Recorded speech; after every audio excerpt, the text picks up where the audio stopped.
belakang. Narkoba yang dulunya hanya bermanfaat di dunia kedokteran, di mana berfungsi sebagai obat. Narkoba yang disalahgunakan untuk keperluan lain, maka sangat berbahaya dan akan bersifat racun.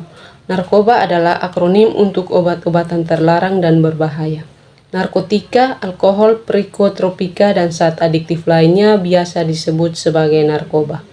Namun, di Indonesia, narkoba diklasifikasikan menjadi 3 kategori, yaitu narkotika, psikotropika, dan zat adiktif. Zat atau obat alami, sintesis atau semi-sintetik yang menginduksi kesadaran dan halusinasi dikenal sebagai narkotika. Mengonsumsi terlalu banyak obat-obatan ini dapat menyebabkan kecanduan. Bahan-bahan dalam obat dapat menimbulkan dampak negatif bagi kesehatan jika digunakan secara tidak benar.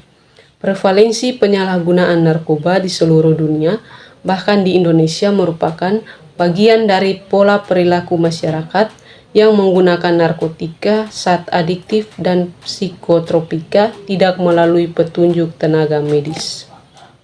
Tujuan penelitian ini untuk mengembangkan model penyebaran penyalahgunaan narkoba dengan menggunakan penerapan kampanye dan penguatan terhadap psikologi diri atau konseling setelah individu tersebut melakukan proses penyembuhan.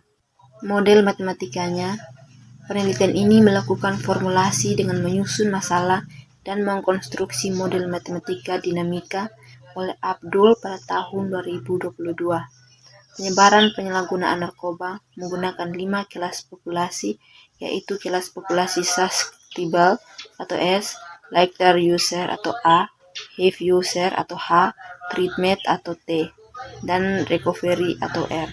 Masalah optimasi yang akan diselesaikan dalam bentuk fungsi, tujuannya yaitu meminimumkan jumlah kelas R, yaitu kelompok manusia yang telah sembuh, dan biaya kontrol berupa epsilon, yaitu upaya penjagaan pengguna agar tidak kembali menggunakan narkoba rentan menggunakan narkoba, dan biaya kontrol berupa alfa, yaitu upaya pemberian edukasi terhadap kelas S yang merupakan kelompok manusia yang rentan.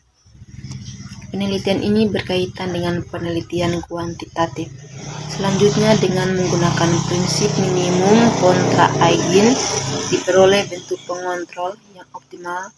Hal pertama yang dilakukan adalah membentuk fungsi Hamilton, kemudian membentuk syarat stasioner, co-state, dan persamaan state.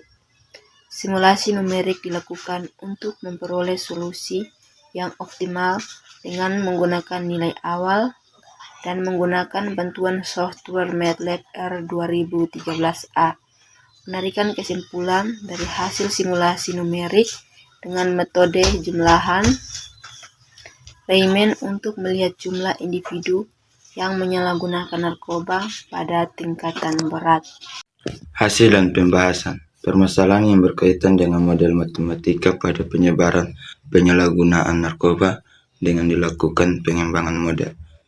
Model dinamik meluasnya permasalahan penyalahgunaan narkoba yang dikembangkan menurut Fikri L. atau motonya dan Kuznetsov 2019. Kemudian penyelesaian menggunakan pengoptimalan pada teori kontrol optimum model.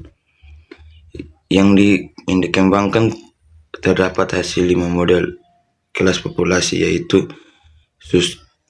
susceptible atau S, populasi individu menggunakan narkoba pada suatu waktu; light user atau A, populasi individu tingkat penyalahgunaan narkoba suatu waktu; HIV user atau A, H, populasi individu penyalahgunaan narkoba tingkat berat pada suatu waktu; treatment atau T, populasi individu penyalahgunaan narkoba melakukan pengobatan pada suatu waktu; dan recover atau R.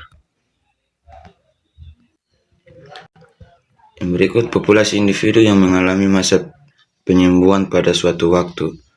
Total populasi pada model dinamik penyebaran penyalahgunaan narkoba pada suatu waktu dengan simbol.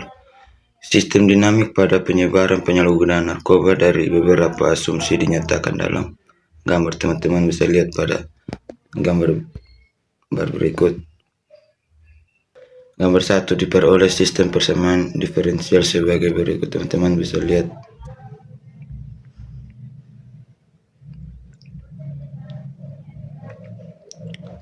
Oke, jika sudah, penelitian ini akan diselesaikan dengan menggunakan kontrol optimal untuk meminimalkan jumlah individu penyebaran penyalahgunaan narkoba dengan pengendalian kontrol A1 dan A2. Batas kontrol optimum 0 kecil sama dengan A1, A2 kecil sama dengan 1,0 kecil sama dengan T kecil sama dengan TF, serta TF merupakan waktu akhir pengontrolan terdefinisi dalam fungsi tujuan akan diminimumkan sebagai berikut. Teman-teman bisa lihat pada slide.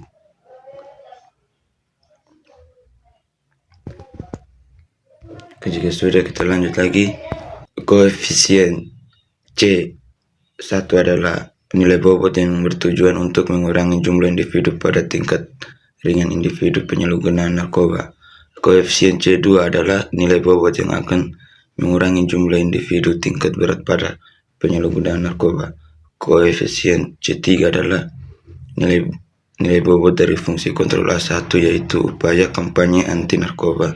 Dan koefisien C4 merupakan nilai bobot dari fungsi kontrol A2, yaitu upaya penyadaran penyalahgunaan narkoba dengan penguatan psikologi melalui konseling.